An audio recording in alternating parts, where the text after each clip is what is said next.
सभी साथियों को निर्मल का जय भीम जय भारत। बात करते हैं आज सजातीय विवाह विधान को बनाए रखने के लिए क्या उपाय किए, क्योंकि सजातीय विवाह विधान ही जाति प्रथा का जो है मूल है, जड़ है। बाबा साहब ने कहा यानी बहिर्गोत्री समाज में सजातीय विवाह विधान ही जाति प्रथा का मूल है। हम जाति यानी कि गोत्र छोड़कर शादी करते हैं, लेकिन करते जाति में ही। तो वो जाति में ही शादी करने को इतना मजबूती से विधान बनाया गया ताकि हम जो है दूसरे जो है जाति में शादी ना करें। तो उसके लिए क्या जाति प्रथा तभी जो है मजबूत रह सकती है, और सजातीय विवाह विधान ही जो है इसका मेन कारण है। बाबा साहब ने विश्लेषण किया। तो बाबा साहब आगे कहते हैं कि इसके लिए जो है जाति प्रथा बनाने वालों ने जो है प्रमुख 4 जो है उपाय खोजे। पहला उपाय था कि जो महिलाएं, जैसे उनके पति की मृत्यु के बाद जो महिलाएं बच गईं, उनकी स्थिति की संख्या को हम कैसे महिला पुरुष के समान बनाए रखें। तो उन्होंने क्या किया, सती प्रथा का निर्माण किया ताकि मृत पति की शादी इनको जिंदा जला दिया जाए। लेकिन यह भी एक समस्या जो है, आगे चल के इसका विरोध भी बहुत हुआ और लगातार लंबे समय तक इसका विरोध होने के बाद आज जो भी है। दूसरा उन्होंने समाधान खोजा कि इनको आजीवन विधवा रखा जाए, शादी नहीं करने देते। आज भी आप देखेंगे ये परंपराएं जो है कुछ समाजों में चल रही हैं और कड़ाई से पालन भी करते हैं। अब थोड़ा सा जो है कम हो गया, लेकिन फिर भी जो है 90% से ज़्यादा आज भी जो है ऐसा करते हैं। जनरल जो लोग हैं जो आजीवन विधवा रखते हैं। लेकिन इसके मूल में क्या है, सजातीय विवाह विधान को बनाए रखना, जाति प्रथा को बनाए रखना। तो पहला था मृत जो है पति के बाद जो उसकी पत्नी को जो है जला देना, सती कर देना।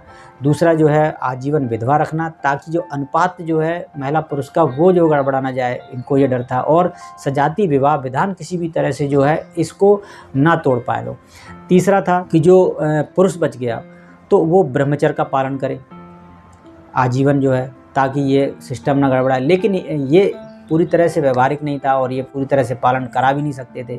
अगर नहीं तो विद्रोह हो जाता और ऐसी कंडीशन में वो जाति बाहर शादी करते तो सजातीय विवाह विधान भी जो है उनका पूरी तरह से डगमगा जाता। तो ऐसी कंडीशन में चौथा विकल्प उन्होंने खोजा कि या तो इनकी ऐसे लड़की से शादी कर दिया जो अभी विवाह योग्य नहीं है, तो कम से कम ये जो है संतुलन बना रहेगा, और इस समस्या का समाधान भी उन्होंने इस तरह से खोजा। इस तरह से प्रमुख 4 जो है उपाय जो है उन्होंने खोजे जाति प्रथा बनाने वालों ने, ताकि सजातीय विवाह विधान को बनाए रख सकें, मजबूत कर सकें। और जबकि इसका यही मूल है, बाबा साहब ने कहा कि हम बहिर्गोत्री समाज में सजातीय विवाह विधान ही जाति प्रथा का मूल है। यानी कि जाति प्रथा की जड़ में अगर कहीं ना कहीं है तो सजातीय विवाह विधान है। और इसको मजबूत बनाए रखने के लिए क्या क्या उपाय किए गए। सती प्रथा का कारण ऐसा क्या था, लोग ये दिमाग में अभी तक ये नहीं आया कि ऐसे ज़बरदस्ती ये लोग क्यों पति के बाद इसको जो है उसमें झोंक देते। कहानियाँ बनाई गई कि कई धार्मिक जो कहानियाँ बना दी गई कि जिस तरह से जो है ये कारण था, इसलिए उसके साथ में सती हो गई, ऐसा ये सप्ताह पति की लंबी आयु, अगले जन्म में भी वही पति मिलना, इस तरह से। लेकिन ये वास्तव में बाबा साहब ने जब पूरा अध्ययन किया तो उन्होंने, आप पहली वॉल्यूम में 21 पेज के बाद इसको पढ़ सकते हैं। तो मैं आपको उनका जो जाति प्रथा जो बुक है जो बाबा साहब के पहली वॉल्यूम में है, तो उस पर जो है छोटे छोटे वीडियो के माध्यम से आप तक ये जो विश्लेषण के माध्यम से आप तक जो है जानकारियाँ पहुंचा रहा हूं। ये जानकारियों को लोगों तक शेयर जरूर कीजिए ताकि इस अछूते विषय पर भी जो है लोग जरूर चिंतन करें, अध्ययन करें। आप पढ़ भी सकते हैं। मिलते हैं इसकी अगली कड़ी में, अगली वीडियो है। सभी साथियों को निर्मल का जय भीम जय भारत।